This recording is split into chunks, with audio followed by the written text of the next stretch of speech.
पिंपरी चिंचवडच्या दिघी परिसरात जुन्या भांडणाच्या कारणावरून 17 वर्षीय अल्पवयीन मुलाची निर्घृण हत्या करण्यात आल्याची धक्कादायक घटना घडली।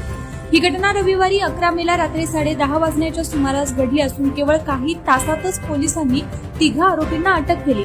सोहम शिंदे असा हत्या झालेल्या अल्पवयीन मुलाचं नाव। तो दिघीतील वरमुखवाडी परिसरात आपल्या मित्रांसोबत केकीज नावाच्या केक दुकानासमोर गप्पा मारत बसला होता। त्याचवेळी दुचाकीवरून काही युवक तिथे आले आणि त्यांनी 1 वर्षापूर्वी झालेल्या जुन्या वादाचा राग काढत सोहमला शिवीगाळ केली आणि त्याच्यावर धारदार कोयत्याने हल्ला चढवला। या हल्ल्यात सोहम गंभीर जखमी झाला आणि त्याचा मृत्यू झाला।